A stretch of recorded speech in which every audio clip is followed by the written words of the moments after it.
어머니는 참수당하고 오빠 4명은 사약을 받았다. 4살 공주 혼자 살아남은 27년의 기록, 조선왕조실록. 1506년 9월 2일 새벽. 조선의 심장부인 경복궁의 공기는 그 어느 때보다 차갑고 무거웠습니다.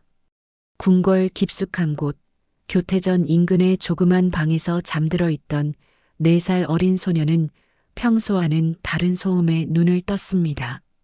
그것은 다정한 유모의 자장가도 새벽을 알리는 궁녀들의 조심스러운 발소리도 아니었습니다.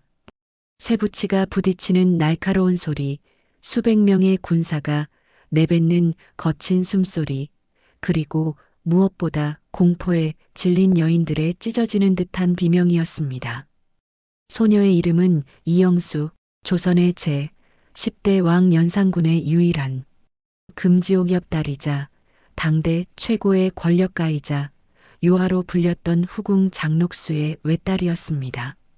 횃불을 든 군사들이 광화문을 뚫고 창밖으로는 수백 개의 횃불이 도깨비불처럼 일렁이고 있었습니다. 갑옷을 입은 반정군들의 발소리가 복도를 가득 채웠고 소녀가 늘 안기던 어머니 장록수의 진한 분내 대신 코를 찌르는 피비린내가 궁궐을 덮쳤습니다. 4살 아이가 감당하기엔 너무나 거대하고 잔혹한 운명의 수레바퀴가 돌아가기 시작한 것입니다. 이날은 훗날 역사가 중종 반정이라 기록할 그날이었습니다. 하지만 어린 영수에게 그것은 거창한 역사적 사건이 아니라 자신의 우주가 무너져 내리는 지옥 그 자체였습니다. 단 몇 시간 만에 아버지는 왕의 자리에서 쫓겨나 죄인이 되었고 어머니는 형장의 이슬로 사라졌으며 자신을 예뻐해 주던 4명의 오빠는 사발에 담긴 사약을 마시고 차가운 시신이 되었습니다. 가장 높은 곳에서 가장 낮은 곳으로, 가장 따뜻한 부모의 품에서 가장 시린 광야로 내몰린 소녀. 실록은 그녀의 어머니 장록수를 나라를 망친 요부로 기록하고 아버지를 광기 어린 폭군으로 규정했습니다. 그리고 그들의 핏줄인 영수의 이름은 왕실의 정식 족보인 선언록에서조차 흔적 없이 지워졌습니다. 기록되지 않았다고 해서 존재하지 않았던 것은 아닙니다. 역사의 거친 파도 속에서 홀로 살아남아 27년을 견뎌낸 한 여인이 있었습니다. 부모의 죄와 세상의 증오를 4살의 나이부터 온몸으로 짊어진 채 조선이라는 거대한 감옥 속에서 자신의 삶을 선택하고 살아냈던 영수. 오늘 우리는 승자의 기록 속에 철저히 가려진 패자의 눈물, 그리고 그 비극 속에서 피어난 한 인간의 존엄에 대해 이야기하려 합니다. 약 1만 5천 자의 방대한 기록과 사료들을 바탕으로 500년 전 그 피의 새벽으로 돌아가 영수라는 이름을 다시 불러보겠습니다.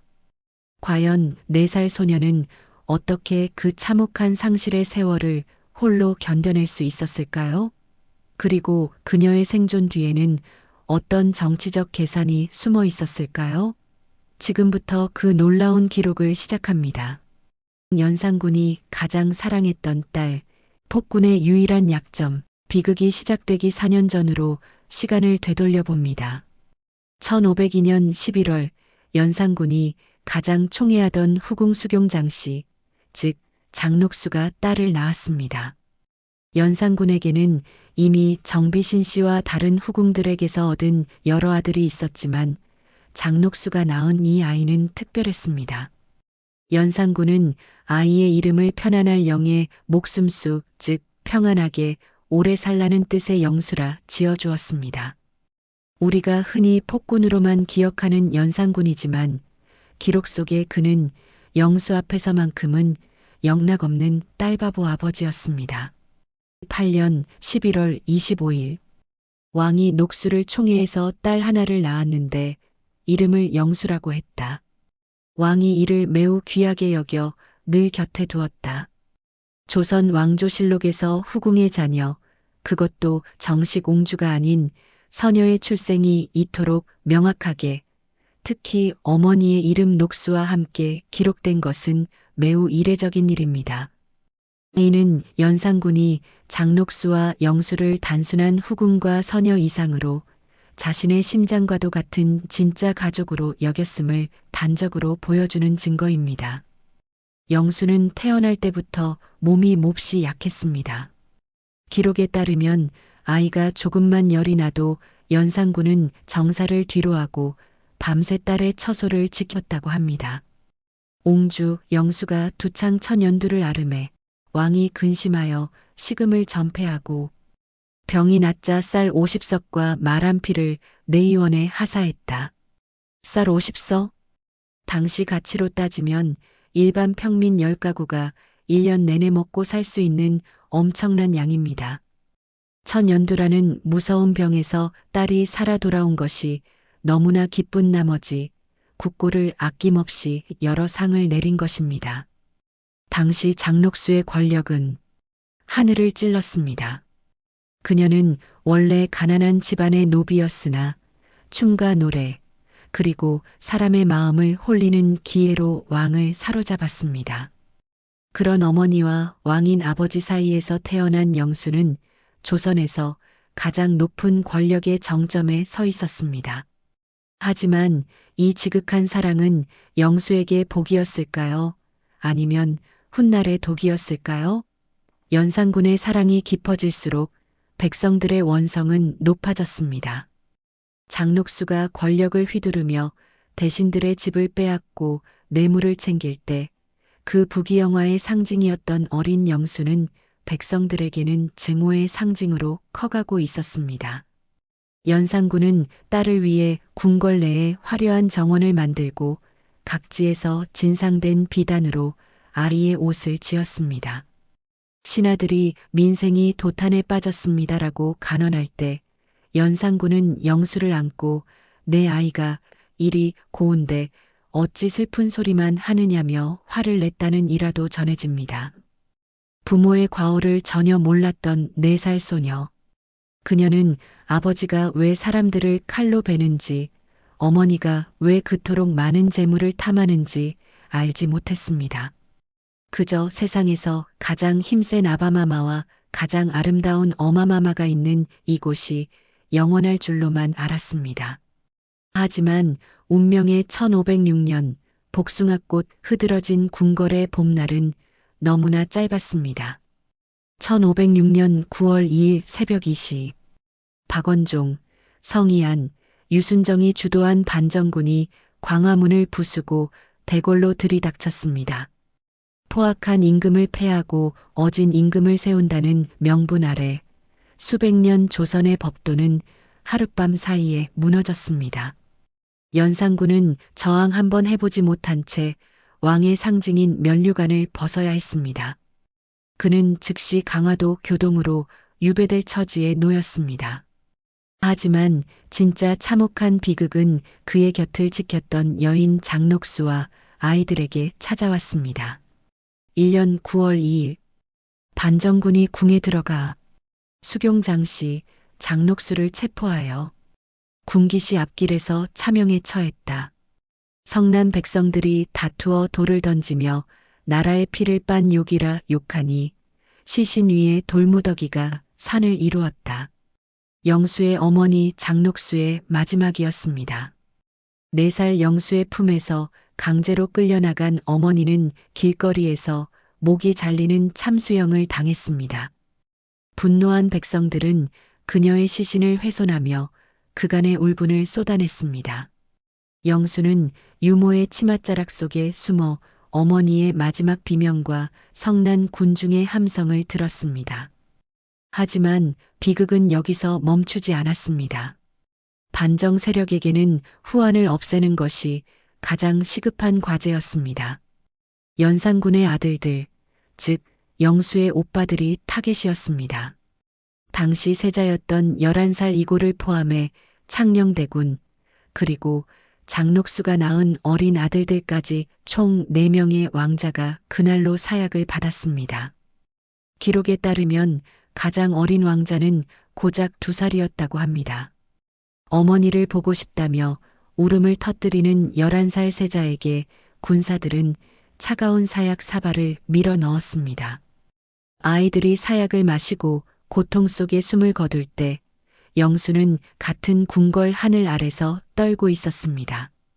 하룻밤 사이에 영수의 세계는 완전히 파괴되었습니다. 이제 경복궁의 넓은 터에 남은 연산군의 핏줄은 오직 4살 소녀 영수뿐이었습니다. 여러분, 여기서 우리는 한 가지 의문을 가져야 합니다. 왜 반정군은 잔인하게 2살 배기 아들까지 죽이면서 4살 영수만은 살려두었을까요? 그녀가 예뻐서였을까요? 아니면 족같버린 그녀에게 측은지심을 느꼈기 때문일까요? 그 진실을 들여다보면 조선이라는 나라가 가졌던 냉혹한 권력의 생리를 알게 됩니다. 반정이 성공한 직후 공신들은 모여 앉아 연산군의 남은 가족들을 어떻게 처리할지 논의했습니다. 아들들은 일말의 망설임 없이 제거되었습니다. 하지만 영수의 처리를 두고는 묘한 기류가 흘렀습니다. 1년 9월 4일 대간이 아뢰기를 전왕의 아들들은 후환이 될 것이니 마땅히 끊어야 하나 딸 영수는 나이가 어리고 여자이니 어찌하오리까? 하니 중종이 이르기를 딸아이 하나를 죽여서 무엇하겠는가? 살려두어라 하였다. 중종과 공신들이 영수를 살려준 이유는 그녀가 가여워서가 결코 아니었습니다. 역설적이게도 그녀가 아무런 힘도 가치도 없는 존재였기 때문입니다. 첫째, 조선은 철저한 북의 중심의 성리학 국가였습니다. 여자는 절대로 왕이 될 수 없었고 왕위를 위협할 세력을 결집할 수도 없었습니다. 즉, 영수는 반정 세력에게 정치적 위협이 0%인 존재였습니다. 반면 아들들은 살아남으면 언젠가 아버지를 위해 복수하거나 왕위를 되찾으려 할 불씨였기에 반드시 죽여야 했습니다. 둘째, 자비로운 새 임금이라는 쇼가 필요했습니다. 이미 어린 족갓벌 왕자들을 넷이나 죽인 마당에 4살 소녀까지 죽인다면 민심이 새 왕도 연산군과 다를 바 없이 잔인하다고 돌아설까 두려웠던 것입니다. 영수는 중종의 관대함을 선전하기 위한 살아있는 전시물로 선택된 셈입니다. 허름한 가마를 타고 나가는 영수는 목숨을 건졌습니다. 하지만 그것은 축복이라기보다 죽음보다 더한 고립의 시작이었습니다. 그녀는 즉시 궁궐에서 쫓겨나 죄인의 딸, 참수당한 요녀의 자식이라는 낙인을 찍힌 채 민가로 내몰렸습니다. 여러분, 한번 상상해 보십시오. 어제까지만 해도 조선의 공주와 다름없는 대우를 받으며 비단옷을 입던 아이가 오늘은 길거리에서 사람들이 침을 뱉는 여자의 딸이 되었습니다. 영수를 돌보던 수많은 나인과 내관들은 죽임을 당하거나 노비로 팔려갔습니다. 오직 늙고 힘없는 유모 한 명만이 영수의 곁을 지켰습니다. 실록은 이후 무려 11년 동안 영수의 이름을 단 한 번도 기록하지 않습니다. 4살부터 15살까지 영수가 어느 골방에서 무엇을 먹고 어떤 눈물을 흘리며 자랐는지 역사는 무관심했습니다. 그녀는 존재하되 존재하지 않는 유령 같은 삶을 살아야 했습니다. 하지만 11년이 지난 어느 날 잊혔던 영수의 이름이 다시 조정의 도마 위에 오르게 됩니다. 과연 그녀에게 무슨 일이 생긴 걸까요? 1517년 중종 12년 15살의 처녀가 된 영수가 다시 역사에 나타납니다. 12년 9월 1일 전왕의 딸 영수에게 노비 15구와 집 한 채를 내려주고 밭 15겨를 주어 생계를 잇게 하였다. 중종이 갑자기 영수에게 재산을 내린 이유는 무엇일까요? 당시 조정에서는 전왕의 딸이 굶주려 거의 죽게 되었으니 이는 왕실의 채통에 어긋난다는 상소가 올라왔습니다. 15살은 당시 관례로 보면 홍기를 꽉 채운 나이였습니다. 나라에서는 그녀를 어딘가로 시집보내 처리하기 위해 최소한의 지참금을 준 것입니다. 하지만 이 재산의 규모를 당시 다른 옹주들과 비교해보면 그 비참함이 드러납니다. 보통의 옹주들이 혼인할 때 받는 재산의 10분의 1도 안 되는 수준이었습니다. 그것은 왕녀의 품위를 지켜주기 위한 것이 아니라 적어도 굶어 죽어 나라 망신시키지는 말라며 던져준 빵부스러기에 불과했습니다. 영수는 그 집에서 무엇을 생각했을까요? 11년 동안 그녀를 지탱한 것은 무엇이었을까요? 영수의 삶을 더욱 괴롭힌 것은 극심한 사회적 고립과 감시였습니다. 그녀의 집 주변에는 늘 조정에서 보낸 포졸들이 지키고 서 있었고 이웃 사람들은 저 집에 가면 재수가 없다며 접근조차 꺼렸습니다. 영수는 밤마다 어머니 장록수의 참혹한 최후와 오빠들의 울음소리를 환청으로 들으며 공포 속에 살았을 것입니다. 게다가 그녀를 기다리는 더 큰 시련이 있었습니다. 바로 선원로 광실 족보 등재 여부를 두고 벌어진 신하들의 추악한 논쟁이었습니다. 죄인의 자식을 어찌 신성한 족보에 올리는가? 그래도 왕의 혈통인데 기록은 남겨야 왕의 권위가 서지 않겠는가? 조정의 고관대작들이 영수라는 이름을 두고 난도질할 때 영수는 단 한 번도 그 자리에 자신의 의견을 낼 수 없었습니다. 그녀의 신분은 남들에 의해 결정되었고 그녀의 자존감은 매일같이 깎여나갔습니다. 그런데 27살이 되던 해 조선 사회를 발칵 뒤집어 놓는 뜻밖의 소식이 들려옵니다. 모두가 그녀가 평생 홀로 늙어 죽을 것이라 예상할 때 영수는 인생 최대의 반전을 선택합니다. 1529년 6월 실록에 대신들이 경악할 만한 보고가 올라옵니다. 24년 6월 1일 전왕의 딸 영수가 서자 권한에게 출가했다. 이 짧은 기록은 당시 조선 사회에 엄청난 파장을 일으켰습니다. 이유는 두 가지입니다.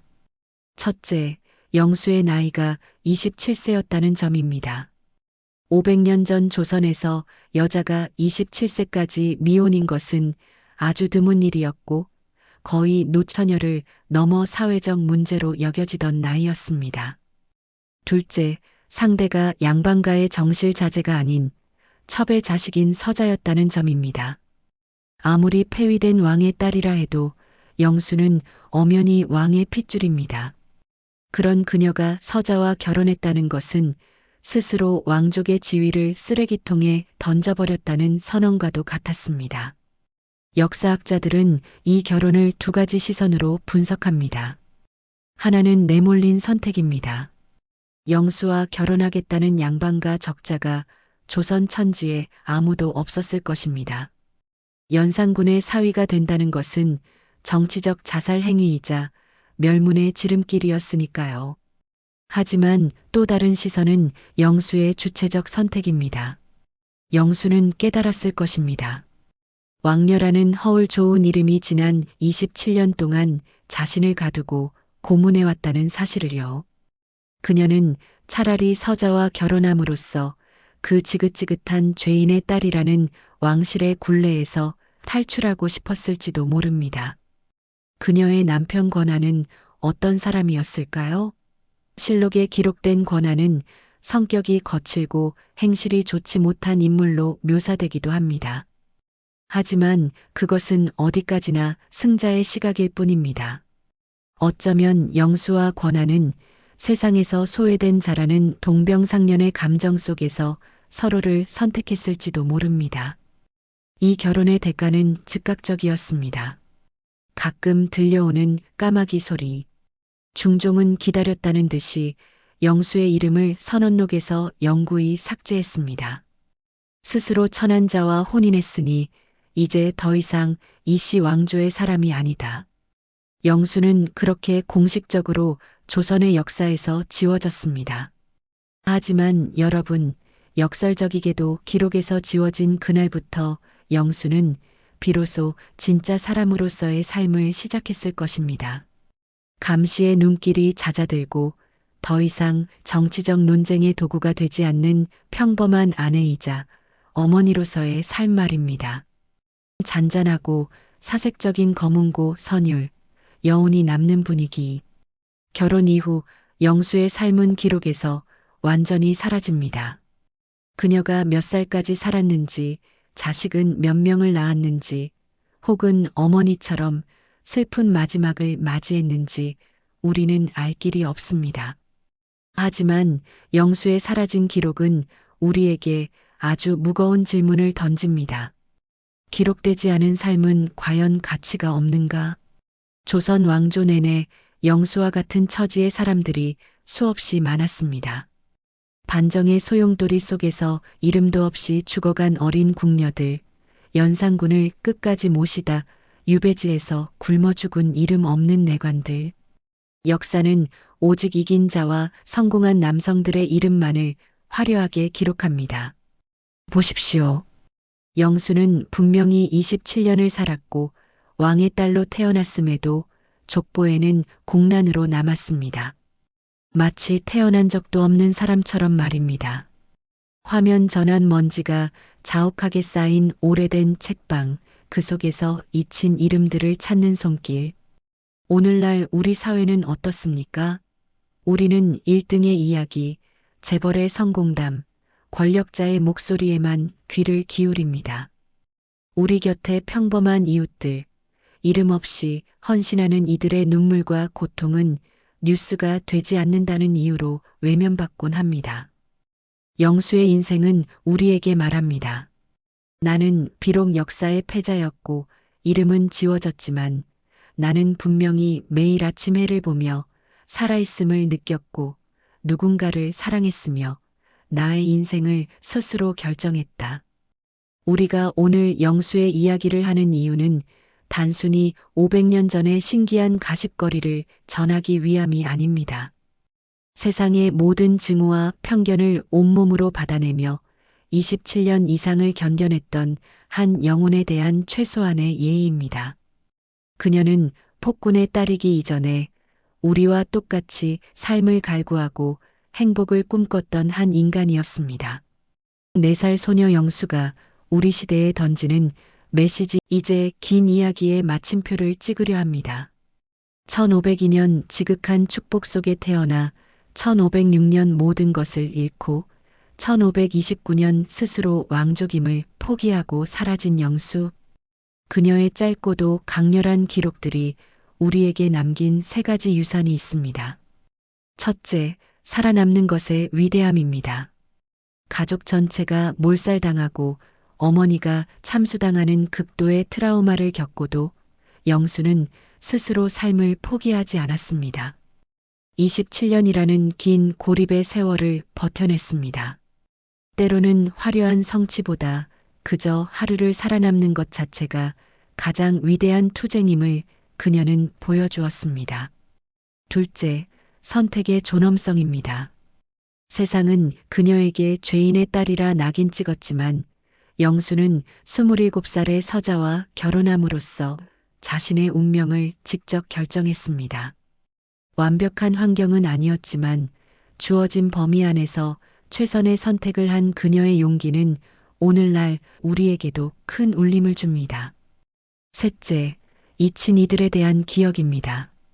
영수의 이야기는 권력이 얼마나 비정할 수 있는지 보여주는 거울입니다. 하지만 동시에 그 거대한 권력조차도 끝내 꺾지 못한 한 개인의 존엄을 보여줍니다. 우리 주변에도 수많은 영수가 있습니다. 과거의 상처에서 벗어나지 못한 사람, 세상의 차가운 시선에 갇힌 사람, 자신의 노력을 아무도 몰라줘서 우울해하는 사람. 하지만 영수를 보십시오. 족보에서 이름이 지워졌어도 그녀의 27년은 누구보다 뜨거웠고 치열했을 것입니다. 기록되지 않았다고 해서 무의미한 삶은 단 하나도 없습니다. 당신의 오늘 하루도 비록 실록에 기록되지는 않겠지만 영수의 27년만큼이나 소중하고 위대한 역사입니다. 지금까지 연산군의 딸, 영수의 기구하고도 당당했던 27년 기록을 함께 살펴보았습니다. 오늘의 7가지 핵심 포인트를 다시 되짚어 봅니다. 폭군 연산군도 딸 영수 앞에서는 평범한 아버지였습니다. 4살 소녀는 하루 만에 어머니의 죽음과 오빠들의 죽음을 지켜봤습니다. 역설적이게도 가치 없는 존재로 분류되어 목숨을 건졌습니다. 15살에 받은 재산은 진정한 배려가 아닌 최소한의 방치였습니다. 27세의 서자와 혼인하며 스스로 왕실의 굴레를 벗어던졌습니다. 승자의 기록은 그녀의 이름을 족보에서 지웠습니다. 이름은 사라졌어도 그녀가 살아낸 삶의 의지는 오늘 우리에게 전해집니다. 영수가 서자와 결혼해 왕실 족보에서 지워졌을 때 그녀는 정말 슬퍼했을까요? 아니면 비로소 무거운 짐을 내려놓고 자유를 느꼈을까요? 저는 그녀가 그날 밤 처음으로 깊고 편안한 잠을 잤을 것이라 믿습니다. 만약 영수가 지금 우리 곁에 있다면 그녀는 우리에게 무슨 말을 해줄까요? 아마도 세상이 당신을 어떻게 부르든 상관하지 마세요. 당신이 당신의 삶을 사랑하고 있다면 그것으로 충분합니다라고 말해주지 않을까요? 참여 유도 오늘 이야기가 여러분의 마음 한구석에 작은 위로와 힘이 되었다면 좋아요와 구독으로 응원해주세요. 잊힌 역사를 발굴해 여러분께 전해드리는 큰 힘이 됩니다. 당신의 오늘이 가장 위대한 역사입니다.